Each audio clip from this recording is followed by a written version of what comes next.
জাপানের সংসদে পাশ হয়েছে সংশোধিত অভিবাসন ও শরণার্থী আইন। নতুন এই আইনের কারণে দেশটিতে বসবাসরত লাখো বিদেশির জন্য নতুন আর্থিক চাপ সৃষ্টি হতে পারে। জাপান থেকে বিস্তারিত জানাচ্ছেন আব্দুল আল মামুন। জাপানের সদ্য পাশ হওয়া নতুন আইনের ফলে যেখানে আবাসন সংক্রান্ত আবেদনের জন্য সর্বোচ্চ 10,000 ইয়েন ফি দিতে হতো, সেই ফি 10,000 থেকে 70,000 ইয়েন পর্যন্ত হতে পারে। আর পার্মানেন্ট রেসিডেন্সির আবেদন ফি বাড়িয়ে প্রায় 3 লাখ ইয়েন করার প্রস্তাব অনুমোদন পেয়েছে।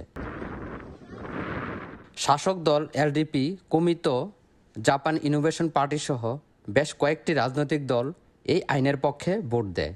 অন্যদিকে সাংবিধানিক গণতান্ত্রিক দল সহ কয়েকটি বিরোধী দল বিরোধিতা করে। এই সিদ্ধান্তের ফলে জাপানে কর্মরত বিদেশি শ্রমিক, আন্তর্জাতিক শিক্ষার্থী এবং দীর্ঘমেয়াদী বাসিন্দাদের উপর অতিরিক্ত আর্থিক চাপ তৈরি হবে। অনেক বিদেশি ইতিমধ্যেই জীবনযাত্রা ব্যয় বৃদ্ধি, বাসা ভাড়া এবং সামাজিক বীমা খরচ নিয়ে চাপে রয়েছেন।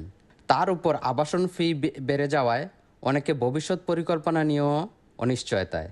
ভিসা ফি সর্বোচ্চ 30 গুণ বৃদ্ধি করে সংশোধিত অভিবাসন শরণার্থী আইন পাশ করেছে, যা জাপানে বসবাসরত প্রায় 40 লক্ষ বিদেশির জন্য দুশ্চিন্তার কারণ হয়ে দাঁড়িয়েছে।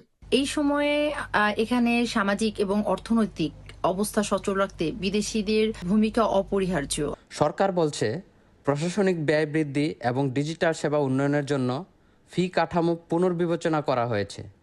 পাশাপাশি অভিবাসন ব্যবস্থার কার্যকারিতা ও সেবামান উন্নয়নেও এই অর্থ ব্যয় করা হবে।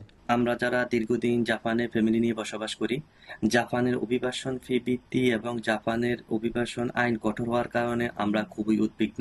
সামাজিক যোগাযোগ মাধ্যমে এ নিয়ে অনেকে উদ্বেগ জানিয়েছেন, বিশেষ করে যাদের স্থায়ী বসবাসের অনুমতির জন্য আবেদন করার পরিকল্পনা ছিল। জাপান একদিকে বিদেশি শ্রমিক আকর্ষণের নীতি অনুসরণ করছে, অন্যদিকে অভিবাসন সংক্রান্ত আইন জটিল করছে।